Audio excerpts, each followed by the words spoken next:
I'm ready for you. Okay. Hora called the caller for the question. Hi, Dr. Hora. Hi. I didn't get your name. My name is Alice. Hello, Alice. Hello. Last Saturday I spoke with you on the phone, and I asked the question, "What is the meaning of my wanting to be loved?" And you said that we are not here to get or receive love, but we are here to access God's love. Right. And anyway, you also said that was an invalid question that I had asked. um, by asking, what is the meaning of my wanting to be loved? And I thought that was a valid question in terms of seeing one of the first of the two intelligent functions. And I would like to get better clarification on asking intelligent functions. Well, you put me on the spot here. Well, in one sense, it is an intelligent question because that's what the intelligent question is. But the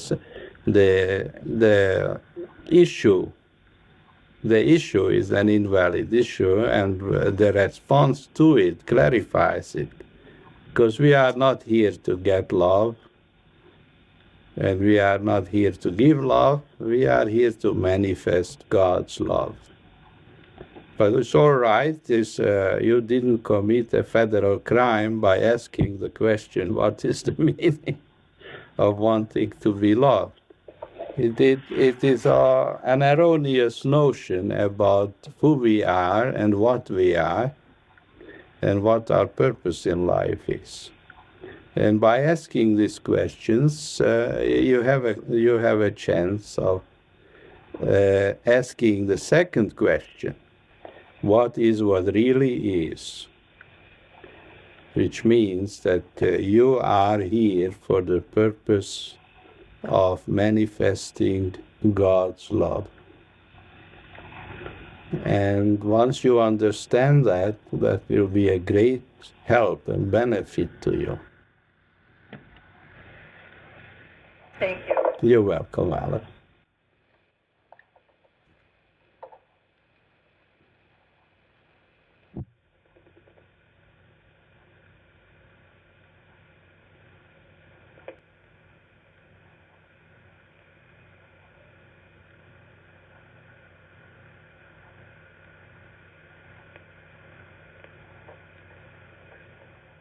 Hello, Dr. Hora. Hello? Fern. Who is this? Fern. Hello, Fern. We were speaking before we called on the issue of wholeness, Yes. and the question came up of what would make it possible for us to see wholeness. By understanding what it means. You see, we see what we understand. We see what we understand. Yes. Ordinarily, we see our own thoughts. That's why Jesus said, "Ye having eyes, ye see not, and having ears, ye hear not." Because usually we only hear and we see our own thoughts. We hear what we are thinking about, and we see the thoughts which we entertain. But if we understand wholeness, then we can see what really is. So if you want to be able to see wholeness, you have to know what wholeness is. Would you like to know what wholeness is, Fern? Yes. Wholeness means that there is no separation. There is no separation between God and man. God and man, infinite mind, the ocean of love intelligence and its content are inseparable, and they are one. So we are one. See, I am in the Father and the Father is in me, which means it's not I and the Father, but I in the Father. And that's wholeness. the right understanding of our inseparability from God, the infinite mind, the ocean of love intelligence, our oneness with the creative principle of all life. This is wholeness, undividedness, non-dualness. Under ordinary circumstances, we all assume that there is God somewhere in outer space, or maybe in another country, and we are here, and that we are autonomous, independent, separate entities of life forms, that we are separated from God, that we are persons with minds of our own and with lives of our own, and we can produce love, and we can give it and get it, and we can think our own thoughts, produce thoughts. We are running on our own batteries, so to speak, have our own energy. Everywhere we see people being completely on their own, and we don't see God anywhere. Now that's the opposite, or the alternative to wholeness is separatedness, and that's what real wholeness is. To understand that I and my Father are one, that we are not separated, autonomous units of life, but we are one with the creative principle of our existence. Infinite mind is our creator, and spirit is our substance. We are made of the same stuff as God is made of. And we cannot be really independent. We cannot be said. The existence apart from God is an illusion, which we all have to be healed of eventually. And wonderful things happen when we reach a point of understanding wholeness. Wholeness is oneness, undividedness. And that is very important to realize. Fern. Hora, when I find that there's an area that I see myself as being having the illusion that I'm separate, Yes. Yeah. what would it be, or what would be helpful to me in studying and turning away from this illusion Yes. and moving into the truth? Yes. A very helpful analogy is to think of a wave and the ocean. You see, the wave can never be separated from the ocean. And the substance of a wave is the same substance as the ocean is, right? Right. So just as a wave is inseparable from the ocean, so we are inseparable from the divine mind, which creates us and sustains us and energizes us and maintains us in perfect health and harmony. So the analogy of the wave and the ocean can assist you in reaching the realization of wholeness. Fern.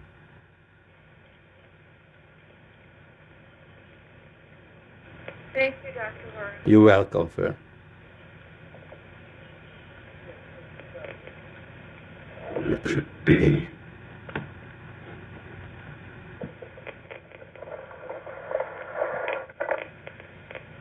Hello, Dr. Hora. Hello? My name is Stuart. Hello, Stuart. I'm wrestling with a few issues. What's the meaning of the illusion or not knowing? Because my impression is that if this is the way it is, this is the truth, why is there a distance? Why does one have to learn? You're setting up a problem and you ask why. You are looking for a cause of something that doesn't exist, as something that just seems to be. You could ask, for instance, why is it that 2 and 2 is not 5? Right? Or I could ask, why is it that 2 and 2 are 4? Well, you cannot ask why. We have eliminated this question. It is it is a futile question. So we don't ask it anymore. But if you ask the meaning, then we can find some helpful answers. Whenever we ask after them, even Alice's question of the meaning was helpful in the final analysis. So it wouldn't be productive to ask why. Right, of course not. What is the meaning then of not seeing the truth until one goes through? What's the meaning of not seeing the truth? As I say that, I think that, in my own mind, all of a sudden, I realize, well, not seeing the truth causes one to want to learn. Exactly, Stuart. What's the meaning of, well, if there were no darkness, Stuart, we would never become conscious of light. We would be living in the light, but we wouldn't know that we are in the light. So that's the only explanation that we can, at this point, arrive at. So the darkness causes an evolution of consciousness. Well, let's put it this way, it doesn't cause it, it facilitates the recognition of light. And similarly, ignorance, when we become aware of our erroneous notions about wholeness and reality, this in juxtaposition to what Jesus Christ and other spiritual seers have revealed to us, help us to realize reality and reach a helpful and healing understanding of wholeness. I am so glad that Fern brought up this question of wholeness. There's a great deal of confusion about it among the professions, especially since the advent of holistic thinking in the field of medicine and psychology, because it's really not clear. If it were clear what wholeness is, then there would be no holistic psychology or holistic medicine, because there would only be a recognition that wholeness is the realization of at-one-ment with the creative principle of all life. So there is no need for holism. There is a need for a realization of wholeness. And that realization has the power to heal, because all our difficulties are rooted in our ignorance of our wholeness. If we understand wholeness, we spontaneously become whole, which means healthy. If we are at one with perfect mind, then we must be perfect. We are made of the same substance as God is made of: spirit, mind, love, intelligence. That's what we really are. And true understanding of this reality immediately abolishes all problems, be they emotional, physical, or anything else. Just like if you know that 2 and 2 is 4, immediately all the other possibilities are abolished. You see, you can have an endless number of wrong answers, sick mathematical formulas, until you know that 2 and 2 is 4.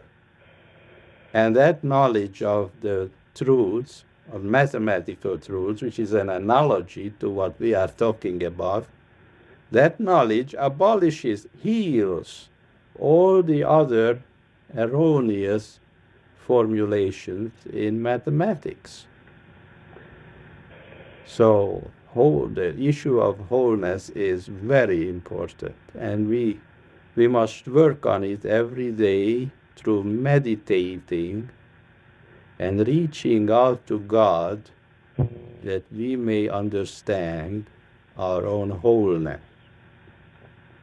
And if we understand our own wholeness, we shall understand everyone else's wholeness. And that will be of great help. It seems that we're moving in that direction, and that's the meaning of ignorance. Yes, of course. What will... So I get a feeling of evolution, movement, Yes. kind of an internal training. Yes, we seem to be in a process of planetary evolution of consciousness. Evolution, though, seems to suggest distance or time, but time, I believe, I don't know that, Yeah, may be illusory. right. In the understanding of wholeness, the dimension of time and space disappears. And contrariwise, by transcending time in our thoughts, leaving it behind, it helps us to realize wholeness. Stuart, how long have you been studying metapsychiatry? On and off for quite a few years. I would get 5 years. Do you know the 10th principle? Not, I don't think I could recall them off the top of my head. Ask somebody there. Is there anyone who knows the 10th principle?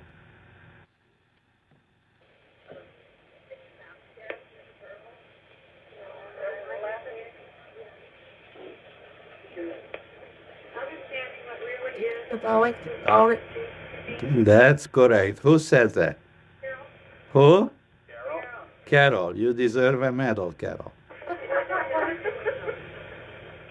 Understanding what really is abolishes all that seems to be. This is the principle which explains spiritual healing. What is that like? Do you have that experience? Beg your pardon? You have that experience? Do you have an understanding of wholeness? Understanding is not an experience, Stuart. It is a realization. Which allows you to see it, Yes, right. like a feedback system. Well, you could say that somehow. What is that like for you, that realization? It's Peggle. When the realization comes, Yes. there is a sense of Peggle. Peace, assurance, gratitude, and love. And of course, problems disappear. Well, thank you very much. You're welcome.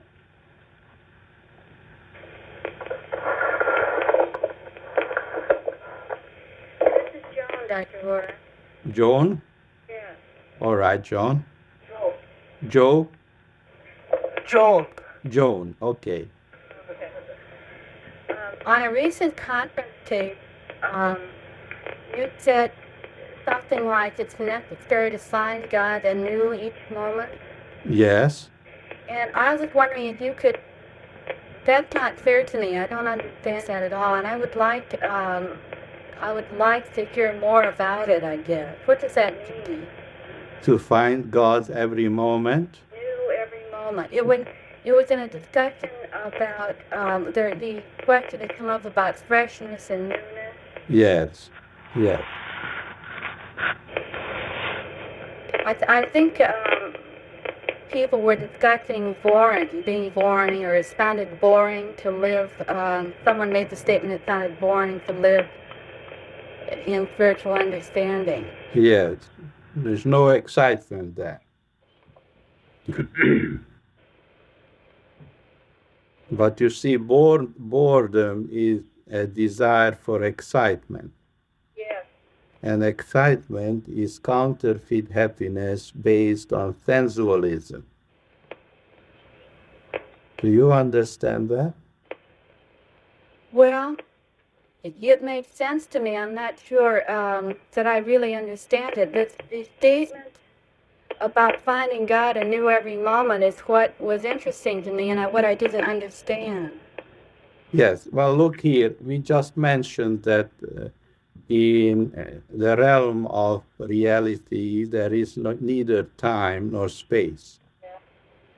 So God cannot be found in the past, and God cannot be found in the future, and God cannot be found in the present. But God can be realized moment by moment, because the moment is timelessness.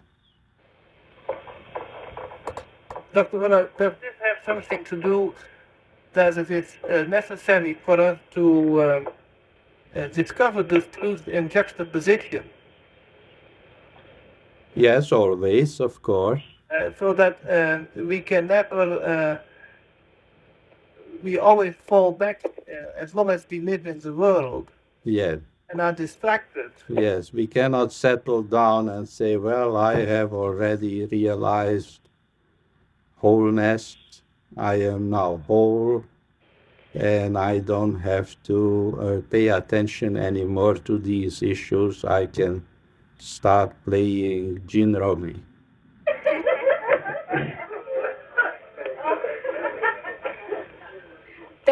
That's very helpful, Dr. Hora, because I have a lot of trouble with that. When With gin rummy? No. I have trouble with that Too. when I see an idea that is helpful, then I do sit back and think that it's something I've learned, and I can forget about it, and I can go watch TV or listen and think that it's gone, that it's healed, and it's all over with. So that's very helpful to me. Yes, that's all right to watch TV as long as you're not interested in it. I had the thought when I was considering the statements this morning, I had the thought that it's necessary for me at my level of understanding to continually ask myself if something is a distraction or if it will bring me closer to God. Does that sound helpful? Very helpful. Very helpful. Keep it up. Yeah. Thank you, Dr. Hora. You're welcome. Hi, Dr. Hora, this is Tim Ryan. Hello, Tim. I would like to know realized wholeness, and I'm endeavoring to learn what being a seeker is. Yes. My best shot at it so far, the principles of metapsychiatry and the study of metapsychiatry has helped me tremendously. Yet I'm at a point now where it's more information than transformation, and I find I've become a knower and collector of information, and I feel stuck in that, and I'm endeavoring to go beyond that. Could you help me? We talked a little bit about awareness training as an enabling process, and I'd like to understand that better. Yeah. Well, one of the most important things is in this situation for you to train your awareness of your motivation. You have to scrutinize your motivation constantly. You see, the difference between a seeker and all the 5 other categories is that a seeker's motivation is radically different from all the others. Would you like to go into the motivations? What is the motivation of a knower? Find security in knowledge, to possess knowledge, show off. Right, mainly showing off. And now a knower wants to be known as knowing. What is the motivation of a thinker? To figure it out. Yes, a thinker would like to believe that he has personal mind power and he can think for himself. So that's his motivation, right? Right. Now, the motivation of the thief is no mystery, right? Take and run. Yes. The motivation of a dreamer is what? Deluded stuff and living in fantasy. Yes, to get an orgasm. And the motivation of the hitchhiker is what? There's a horse out the middle of the guy. What is the motivation of a hitchhiker? Just to be along with the crowd. That's right, yeah. Now, what is the motivation of a seeker? Thought comes to mind to understand. That's correct. That's God. So you have to train yourself to be aware at all times and clearly face with radical sincerity, face your motivation. And that will get you to become a seeker. Okay. It really boils down to, am I pursuing this knowledge to understand, to better live in God's presence, or am I pursuing it to show off? Really? Exactly, that's right. So that's the secret. Radical sincerity is scrutinizing our motivations every moment. For everything we do, Jan comment. That's right, of course. You know, we often say that if the wrong man does the right thing, then the right thing will work the wrong way. Yes. If our motivation is not valid, then we are a wrong man, and we cannot possibly succeed. Thank you very much, Dr. Hora. You're welcome, Tim.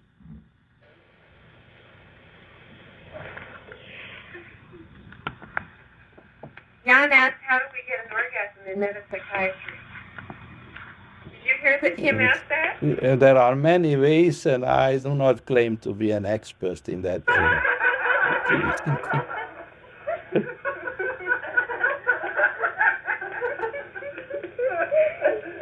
It's a broad fire.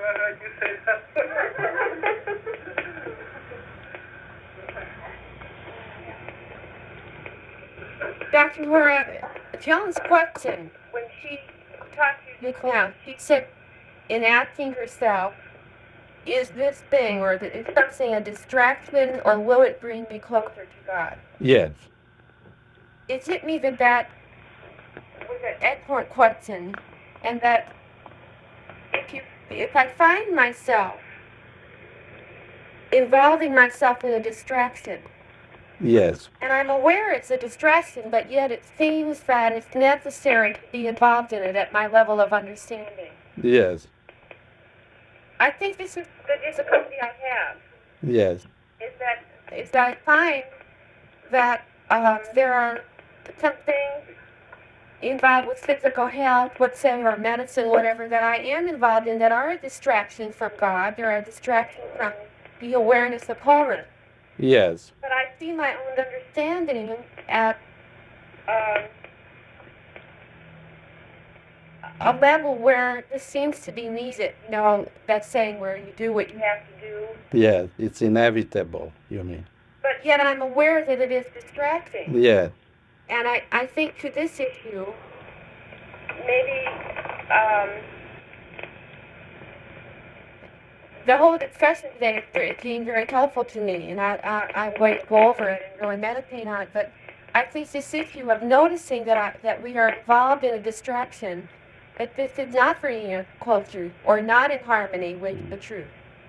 And yet our understanding is not strong enough or advanced enough for us to wholeheartedly turn towards wholeness. Yes. Well, it helps to understand distraction. What do you think is distraction?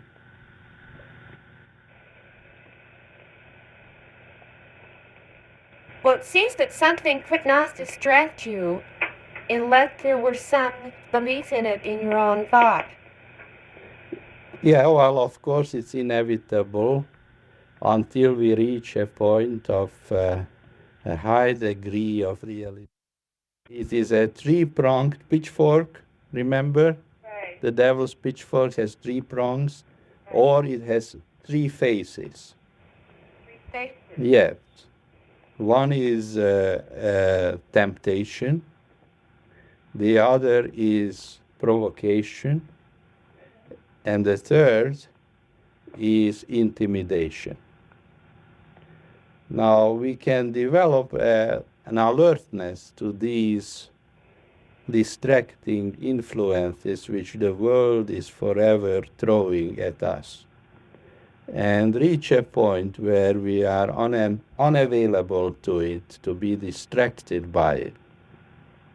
You know, Jesus reached that point at one point, and that's when he said, "The prince of this world cometh, and hath nothing in me." Are you familiar with that sentence Yes. from the Bible? Well, that's what it probably means, that he has reached a point where he couldn't be distracted from his conscious awareness of his inseparability with God, with total at-one-ment. Now, the world is full of distracting influences, but they come in these three forms: seduction, temptation, provocation, and intimidation.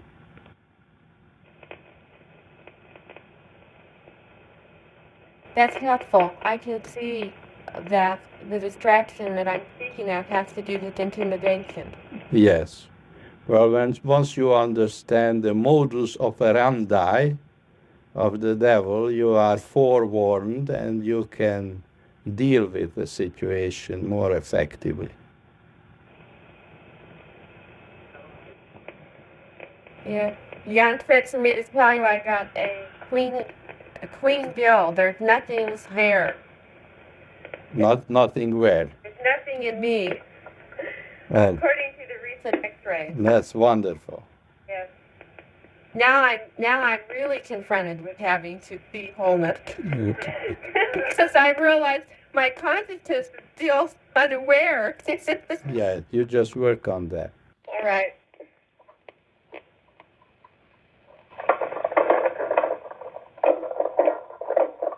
Hello, Dr. Hora. Hello? This is Stuart again. Yes, Stuart.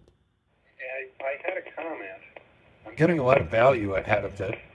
And as I was listening to Tim and you, when you were discussing the knower, the thinker, the thief, the dreamer, the hitchhiker, and the seeker, Yes.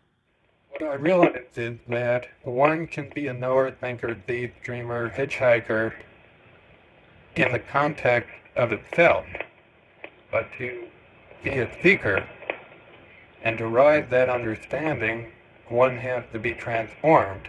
You can't have itself and hold that understanding. Well, you just have to be more sincere in your quest for understanding. The crucial thing is sincerity of motive. Yeah, but wouldn't the result of being a seeker transform one out of being a self? Well, you know, the Bible says, seek and you shall find. If you're a sincere seeker, you will find. You will realize. You will be healed. You will understand. Metapsychiatry will not be a mystery to you. Will become very clear and very helpful. Okay, thank you. You're welcome. Hello, Dr. Hora. This is Elizabeth. Hello, Elizabeth. I know that in past conferences there have been a lot of questions asked about praying for our friends. Yes. And recently I've been spending a little bit more time doing that and praying for my family and my clients. Yes. And I don't think I understand very clearly what it is I'm doing, or supposed to be doing, or what would be. I've been looking for results, I think. Yes. And in some of the clients' lives, it seems that there's more chaos. And I don't think I understand about praying for others. I know you said it's really praying for oneself. Right. Could you help me a little bit with understanding how the prayer, what, I'm really confused. I don't even know how to ask the question.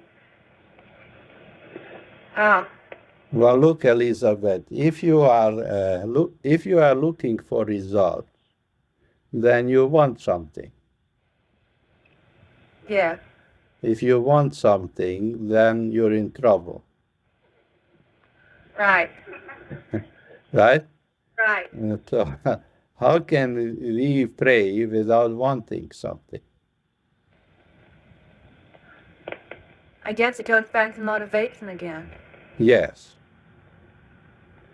You see, everyone who really reaches an understanding of wholeness, his own wholeness, will at the same time be able to catch a glimpse of the wholeness of the other.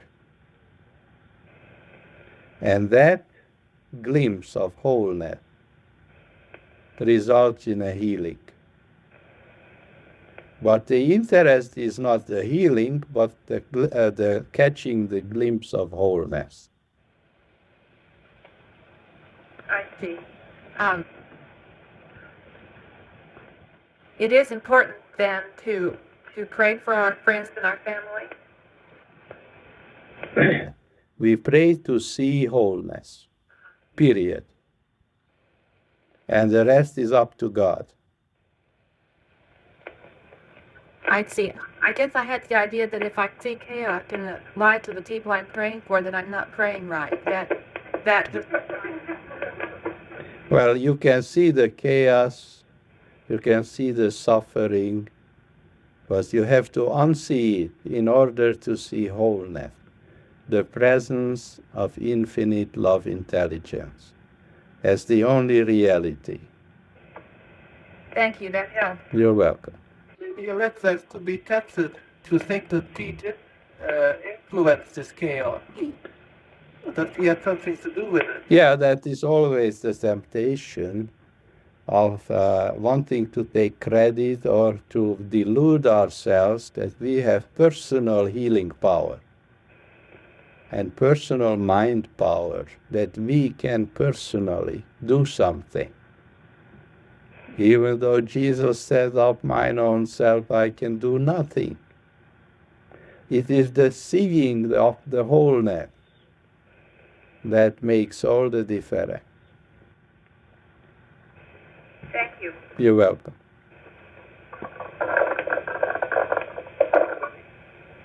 Dr. Hora? Yes? This is Ernie. Ernie.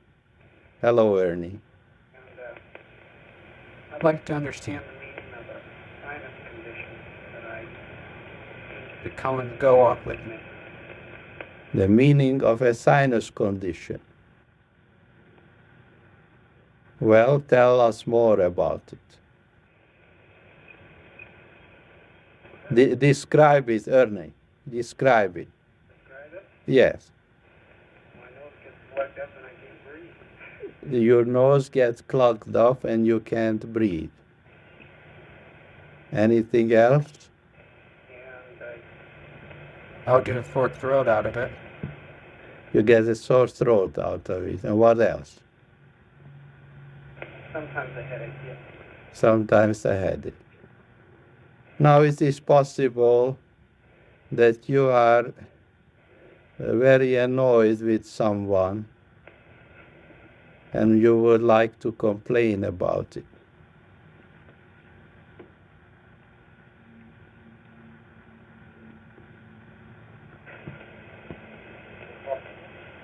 What? I mean, if that's possible. Yeah. Yeah, that could be it. I don't know. You don't know? Well, try to ask yourself, am I very much annoyed at someone?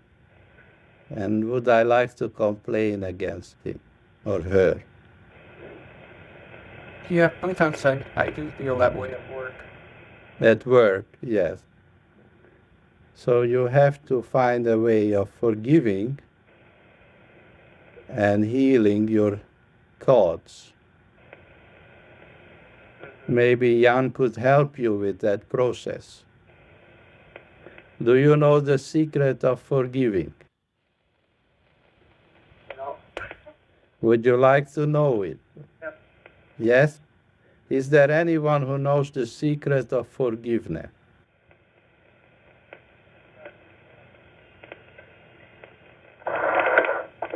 Or it's Marjorie. Yes, Marjorie. Forgiveness is separating the individual from the idea that is being manifested. Yes, that's correct.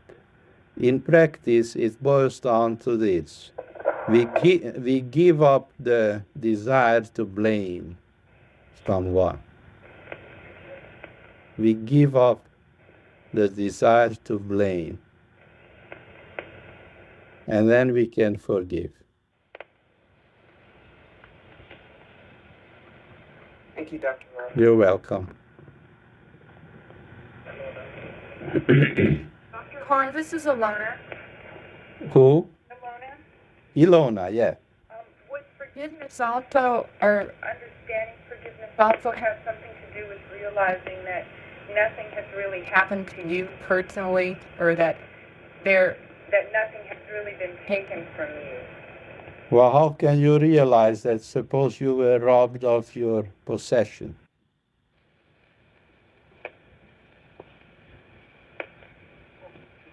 What do you mean? if I was wrong to my fancy thing. Well, no,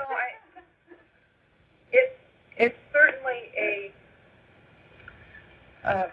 I mean, I myself have been burglarized. My house had, and it was an intrusion. Yeah. And I felt it very much a violation, but it wasn't something that I took personally, in the sense that, that I lost any sense of worth or goodness. It was certainly an inconvenience, and I was upset. Yeah. For a long time, in terms of being afraid, because actually prior to the incident, what had happened is that the person was in our yard peeking in our window, and I caught the individual, not seeing him. But anyway, that was the point. I was fearful that something like that might happen again, but I wasn't taking it personally in the sense that it was a personal vendetta. I think the person had their own set of problems and needed to do soccer plays or whatever. But in terms of forgiveness, I think that I struggle with that issue because, last telephone conversation, we talked about the issue with my mom and how she has these fits of anger. And she has not spoken to me since. And it's interesting because I have apparently provoked by that, and I vacillate between what's the meaning of my being provoked and nothing is really missing from my life, and I know that God is taking care of me, and nothing good is absent because she's not speaking to me. But so I was kind of wondering about the issue of forgiveness in terms of my being provoked with her and my needing to realize that she impeccably taken it. That's Well, I don't know whether you are asking a question or making a statement about the problem of forgiveness. well, I think I need to be asking the question because I am so. Um, when I think about it, I get so provoked, and I have to take. I flip back and forth between being provoked and, you know, seeking to understand, and that nothing is taken from me. And I guess maybe what I need is some clarification on how I might be forgiving, or um, what I need to understand to not be provoked by that kind of behavior. Yes. So then you are asking a question because your idea of the process of forgiveness hasn't worked for you. You have not succeeded. Is that it? Well, now, it has worked to the degree that I remember it, but I don't know, maybe it really is an invalid idea of forgiveness. What does it mean to be provoked, Ilona? What is the meaning of being? Yes. You said you still feel provoked. Well, for instance, it's a distraction, but for me, I take, somehow I have a personal investment in it because I feel very attached to the non-action, I guess. So the meaning of provocation, it's, I don't know, a personal, thinking of it in interpersonal terms. I don't really know. Tell me. Would you like to know, Ilona? Yes. Yeah. Well, I'll tell you. It means that we are angry. Yeah, I would probably agree with that.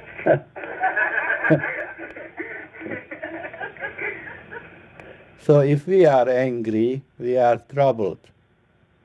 Yes. And we have not forgiven. We haven't known how to forgive. To see it, sometimes it's very difficult. But metapsychiatry can be very helpful in this sense. First of all, we cannot blame anybody because nothing comes into experience uninvited. Are you familiar with that principle? Oh, yes. Do you like it? Not right now. Most people don't like it, but it's very helpful if you understand it. Now, if we have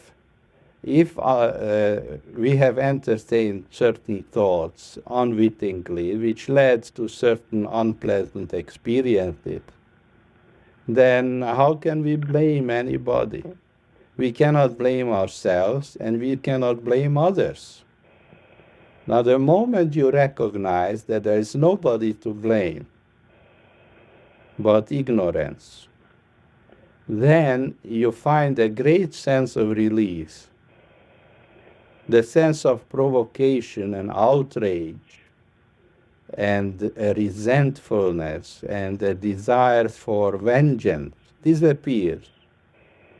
And instead of that, intelligent reasoning takes its place, and a sincere desire to understand the meaning of the experience so that it could be healed.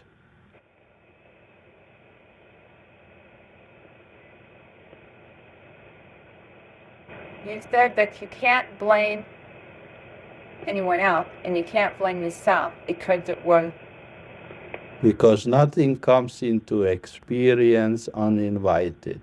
Well, when I have a tendency to blame, it's because the ignorant thoughts have been there and they shouldn't have been. Well, we don't say that word. Oh, I know, but I said it for emphasis. It's I get so flustered with the ignorant thoughts that come. yeah, You know, I get irritated. you're blaming yourself. Yeah, for allowing them in. Right. Now, again, then you still don't know how to forgive. Just remember, the first step is not to blame anyone, neither ourselves nor others, but seek to understand the meaning of the experience. Okay. Thank you. You're welcome, Ilona.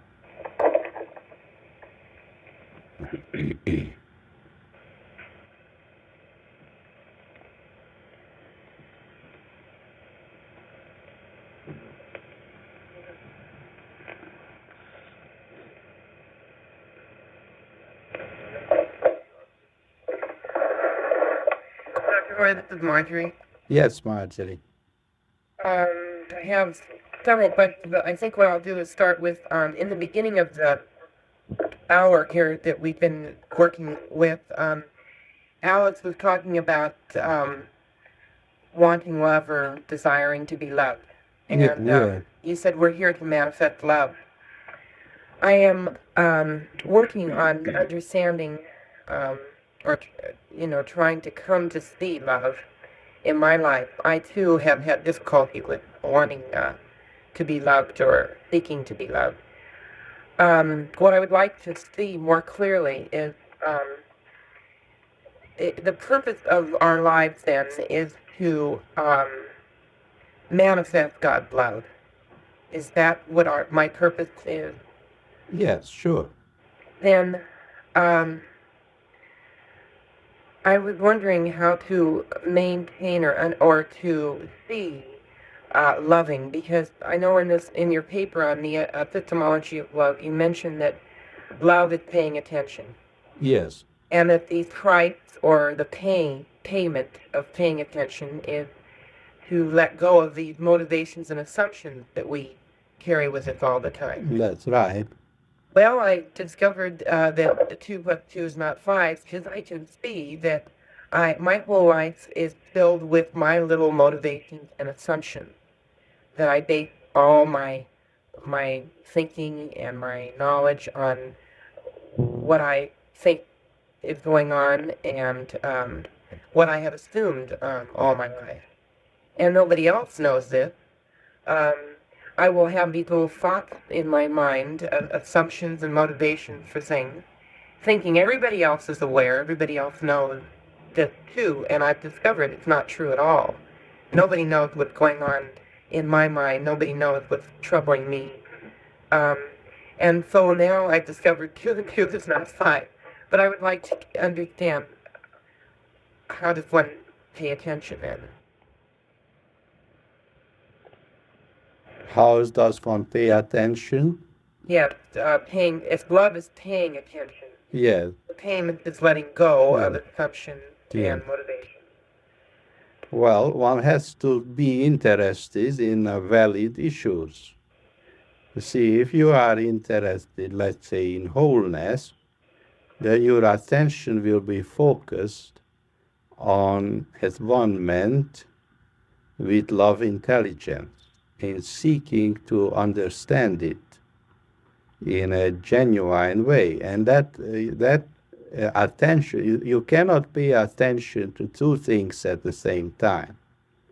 So if you're really interested in enlightenment and wholeness, then your attention will be continuously focused in that direction, and then all other issues fade out of consciousness, and they are no problem. And that's the payment. The willingness to turn your attention in the right direction. You know the story of Lot's wife? Lot, why? Yeah. I know what you were talking about, but I don't remember the story. Is there anyone who knows it? Yes, this was distracted. She looked backward. Yeah. We served into a pillar of salt. A pillar of salt. Now, what is the meaning of this story? I don't know. What is the meaning of that? Well, if you turn your attention away from a valid direction and turn into invalid issues of life, you can get stuck in it. Absolutely, yeah. And so, Dr. Hora, yes, thank you. It's suppose we have a toothache. a toothache. Yes. Yeah. And now is it possible to turn your attention away to something that seems to be in comparison nothing? Yes. But first you have to ask the two intelligent questions. What's the meaning of And yeah. Because a toothache is not a toothache, it is a thought. And if you discover that thought, then you will be able to turn your attention to that which really is. I see. So you turn first away from the experience by turning your attention to the meaning of the experience. Exactly, right. And then from the meaning, You turn into what really is and stay there. when you are not thinking of the toothache. Maybe. Right, of course. This is the practical value of the two intelligent questions. Thank you, Dr. Hora. You're welcome, Arjun. Dr. Hora, someone in my Hegel group asked this question, and I'd like to know better how to answer it. If the idea is that thought is the obstruction of reality, Thought is what? thought is what obscures reality. Am I correct? Thought is what obscures reality? Yeah, the only thing standing in the way of us and God is our thought. Yes. And then what is the purpose of thought or thinking or attempting to understand? He made the reference to the Bible, which says, lean not on thine own understanding. Yes. Is there a purpose in pursuing understanding other than just thinking? Well, when the Bible says that in that line, lean not unto thine own understanding, we have to read unto thine own speculation. If the understanding is a gift of God, is an illumination of consciousness where the truth is revealed to us. But in common usage of language, even in the Bible, we have to allow for certain semantic looseness. So in this particular case, understanding means your personal speculations. And they certainly interfere with being able to be aware of God's presence. And could you answer quickly, what is the purpose of education? The purpose of education, Since we're running out of time, I would say that. Maybe give me a few pointers. is ex tenebris lux. Yes. To bring forth light. That's right. Thank you. Well, Dr. Thank you for the marvelous seminar. Thank you very much. It was a joy to do it. All right. God bless you all. Bye. Bye.